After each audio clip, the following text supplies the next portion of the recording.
O fato, minha irmã, você por ser uma nova criatura, não significa que você não vai ter desejos, ou que você não vai ter essa vontade.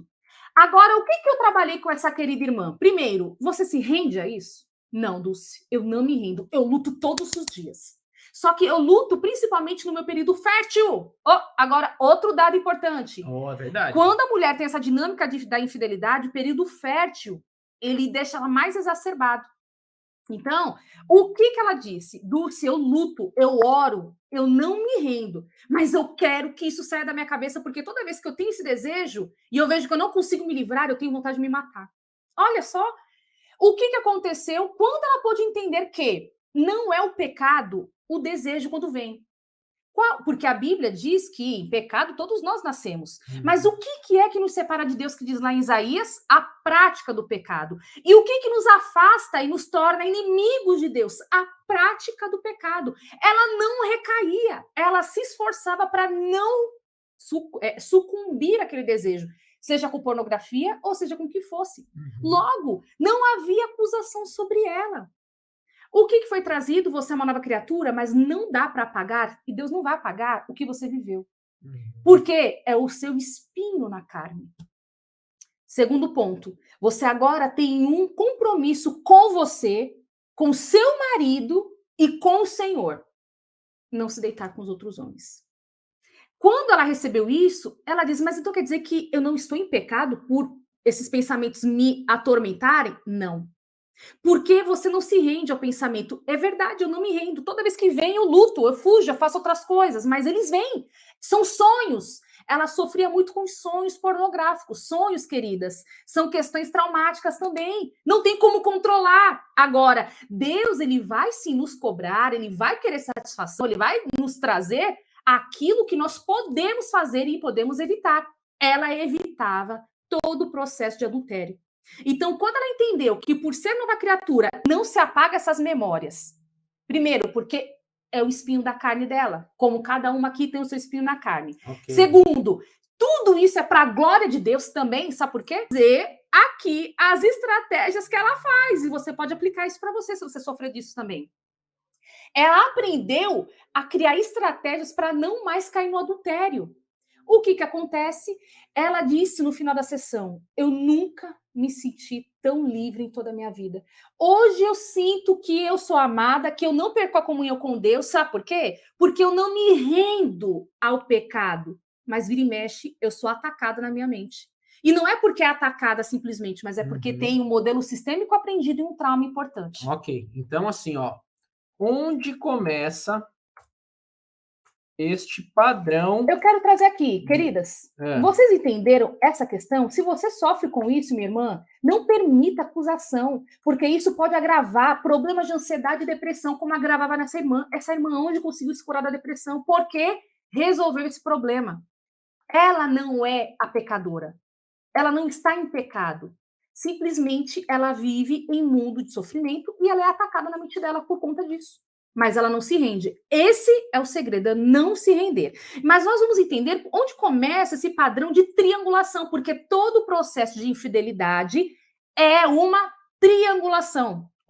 Porque uma triangulação é um relacionamento a dois, em que eu enfio, em que eu coloco um terceiro. Então, assim, ó, só uma questão aqui, amor, que veio uma pergunta aqui no YouTube da Kátia, deixa eu ver. Não é da Kátia, não. Peraí. Quem que mandou? Da Patrícia, que ela está perguntando sobre novo segundo casamento. Nós vamos responder, Patrícia, fica em paz, Nós vamos responder a todas vocês. A gente vai responder, fica em paz. A gente vai concluir aqui o raciocínio, o estudo, e aí a gente vai responder vocês, tá bom? A família de Deus também. Aqui é a Ju. A Ju. Ah, a família de Deus é a Ju. Ju, meu amor. Então beleza. Paz do Senhor, querida. Então, beleza. Então, assim, gente, nós vamos responder, fiquem tranquilas. Isso. Então, voltando aqui para o estudo, ó. Então, onde começa este padrão de triangulação? Triangulação é um relacionamento a três. Então, nós queremos falar que o começo desse padrão de relacionamento é justamente lá na família de origem. Isso. Ou seja, se nós pegarmos como exemplo este caso que você trouxe, onde começou esse problema com essa irmã? Começou lá com os pais dela. E talvez tenha começado até em uma geração mais anterior. Também tinha geração anterior. Agora, assim, ó, o grande problema, gente, onde começa é isso aqui, ó. Quando homem e mulher não se tornam uma só carne, ó, presta atenção no que nós vamos falar. Quando homem e mulher não se tornam uma só carne, os filhos terão problema lá na frente. E veja, nós não estamos falando aqui necessariamente que homem e mulher não se tornar uma só carne é colocar um amante.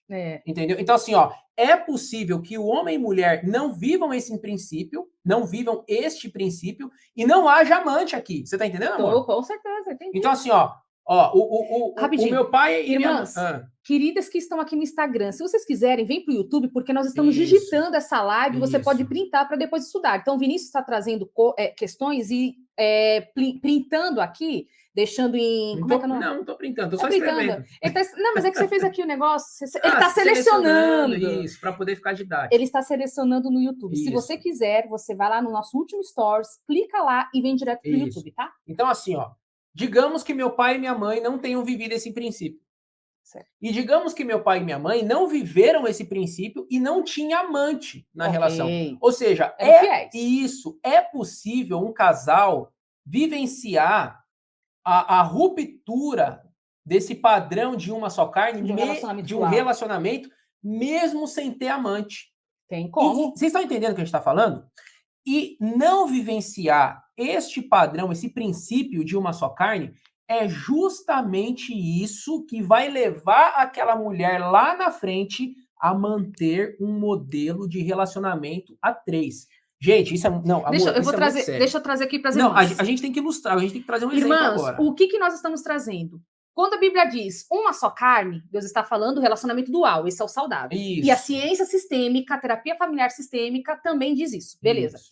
Só que não necessariamente uma relação a três tem que ter um amante. Isso mesmo. Não, eu vou escrever aqui. Numa relação a dois, nem sempre o terceiro é um amante.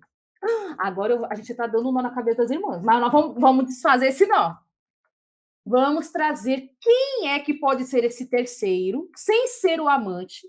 E se você tiver filhas e filhos, eles podem aprender uma dinâmica de traição, mesmo que vocês não traiam.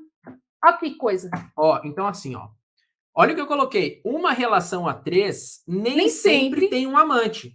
Às vezes três pontinhos, ou 3 pontinhos, ou até 3 pontinhos. Nós vamos falar aqui. Vamos lá. Agora, assim, ó, o que tem que ficar claro, tem até acento ali, eu não coloquei, mas beleza. Então, assim, o que tem que ficar claro aqui, que quando o casal não vive o princípio de Gênesis 2, 24?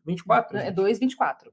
2, 24. Isso. Quando o casal não vive o princípio de Gênesis 2, 24, gerações e mais gerações, se não tiverem consciência disso, vão padecer, amor. Bom. Dessa mesma dificuldade dessa cliente que você trouxe aqui. Exato. E não é nenhuma cliente que a gente atende assim, nem 2, nem 3, nem 4. Infelizmente, tem milhares de mulheres cristãs que estão com esse problema, e homens também, mas a gente está falando para mulher. Eu trouxe 2 cases, 2 casos. A primeira, a mulher estava se esforçando para não trair, mas tinha um desejo.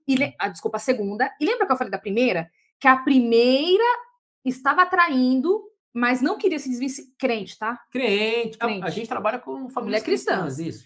Ela, crente em Jesus, ela estava com o marido e tinha encontros com o amante, mas ela não queria se desvencilhar do marido, por conta que ele pagava as contas de casa, mas ela também não queria se desfazer do amor da vida dela. Isso. O amor da vida dela era o amante. Era o amante, segundo não era o marido. Ela, segundo ela, isso. E sofrendo de depressão terrível porque não sabia o que resolver da vida. Na verdade, ela sabe, mas sabia. Lá no fundo sabia, mas não queria resolver. Enfim, o que acontece?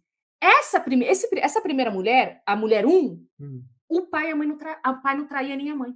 Aí você me diz, vai. Você vê, então nós estamos mostrando que é possível um casal viver a 3 sem ter amante. Esse primeiro caso, ela aprendeu a dinâmica da infidelidade não observando uma amante do pai ou um amante da mãe. Já no segundo caso, sim, essa moça aprendeu com o pai, que traía, né? Que traía a mãe, que traiu a mãe uma vez, no caso, foi uma vez. Traiu a mãe, ela aprendeu o relacionamento triangular com os pais. Então, Dulce, Vini, ajuda a entender esse negócio. Como que funciona? Porque se o seu marido sofre de infidelidade, irmão, você tem que investigar isso, junto com o seu marido. De repente, o pai e a mãe dele não traiu. Mas quem era a terceira pessoa naquela relação que nós vamos trazer agora? Não, então, vamos falar. Agora? A gente tá trazendo muitas, né, vamos expectativas. Lá. Então, assim, então tá bom. onde começa este padrão de triangulação? De Resposta. infidelidade. Que eu coloquei relacionamento a Ah, 3, tá. né? Então aqui, ó, na família de origem. É aqui. É aqui que começa. Aqui começou tudo. Ah, mas eu fui criada num orfanato. Não, mesmo assim. Ou Pernilongo aí. quem me criou foram os meus tios. O que foi? Sim, não, um perni. Então, assim, ó, Longo. independente onde você foi criada, foi lá onde você foi criada que você contemplou esse modelo. Sim. É que normalmente o saudável, onde crianças crescem normalmente? De forma saudável? Na família. Na família. Ah, cresceu no orfanato. Meu, isso é uma tragédia. É uma tragédia, mas acontece. Nós estamos falando do que normalmente acontece. Só que nós não podemos esquecer do mundo intrauterino dessa criança. Também. Então, é que esse trauma não é mundo intrauterino Sim, especificamente, não, né? mas dependendo do que essa criança observou, se ela foi entregue para o abrigo depois de 2 anos, alguma dinâmica ela absorve a nível inconsciente. Ok. Ah, Nesse tá sentido, bom. entendeu? Eu entendi.